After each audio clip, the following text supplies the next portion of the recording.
Let's talk more about what we can expect as we head into the final trading weeks of the year. Joining us now, Mandy Zhu, Chief Equity Derivatives Analyst at Credit Suisse. Mandy, great to have you with us. Thanks, Melissa. Great to be on the show. We've been tracking the VIX very closely. It is now 23 and change. And so, Mandy, I'm wondering if you can put the market moves into the context of what we've seen in volatility and what this tells you about the markets going into year end. Yeah, sure. I mean, I heard you guys talk, at length about a potential Santa rally. And the point that I would make here is that the market being up is not enough for equity investors, especially institutional investors. It really matters the sector leadership of that rally. So, over the past week, we had a very strong stock market reaction to both the election and to the vaccine, but investor performance has been very mixed. So last week, post-election, on the move higher in the stock market, most equity hedge funds and equity managers had one of their best days on record. But this Monday, with a vaccine-driven rally, they had one of their worst days on record, right? And it really kind of comes down to that factor rotation between growth versus value and how people are positioned going into year end. So I would say, going into last week, most institutional investors were still very much overweight the growth sectors, in particular tech and healthcare. And obviously, those were the biggest beneficiaries of the election result.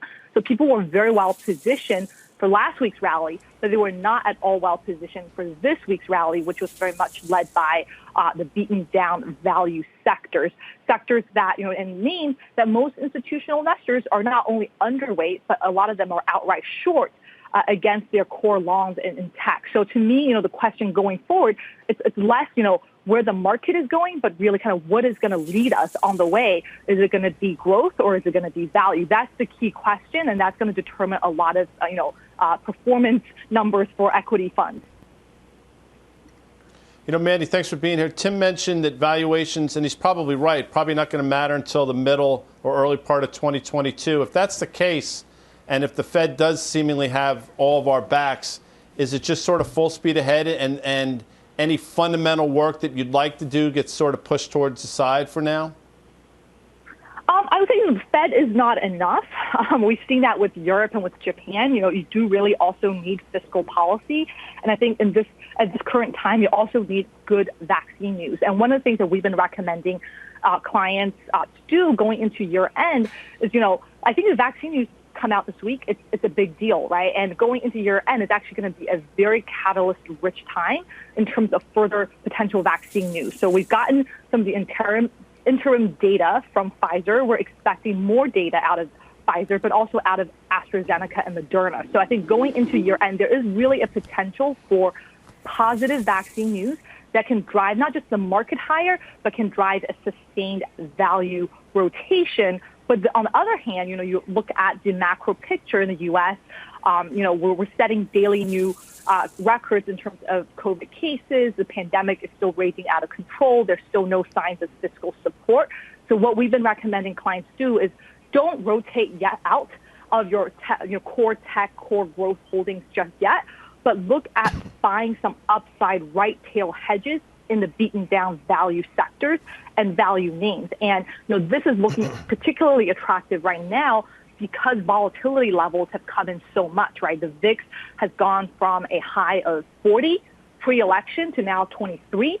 So that makes outright option buying much cheaper now. So I would, overlay some of these upside tail hedges in the value sectors, value names, on top of your core holdings in Apple, Amazon, and your growth sectors.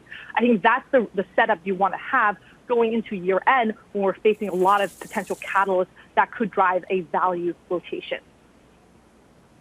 Hey, Mandy, it's Tim. Thanks for joining us. So you indicated institutions say the Fed is not enough. What do you need to see either from the macro or sector-wise? What do you want to lead us right now?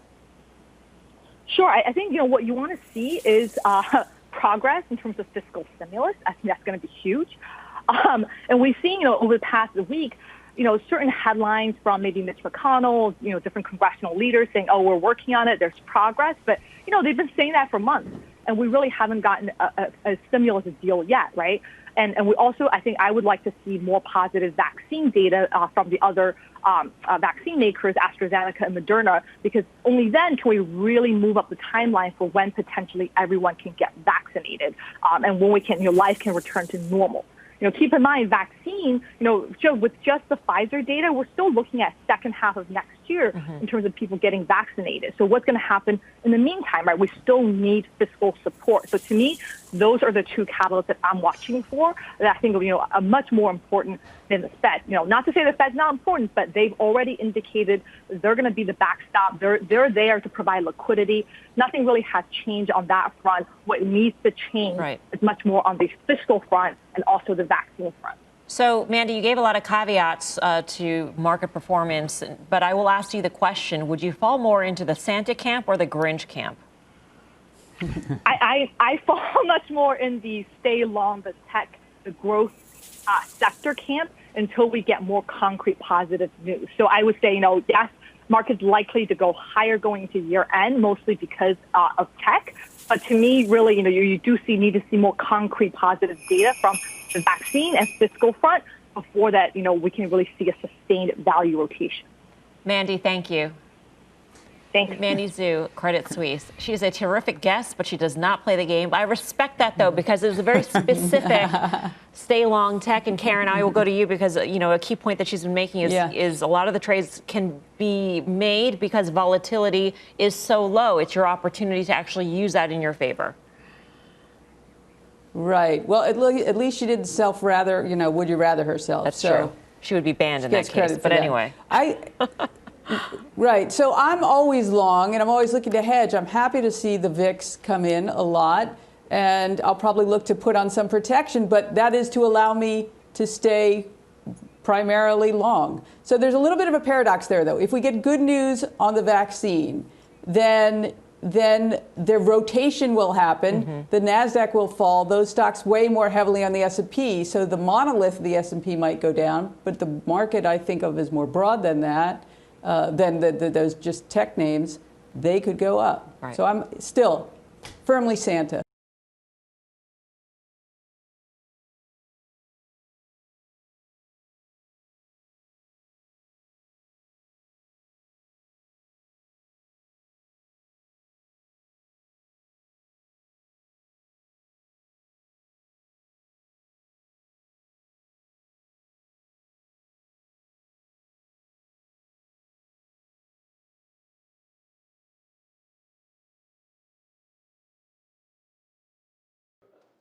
Shepard Smith here. Thanks for watching CNBC on YouTube.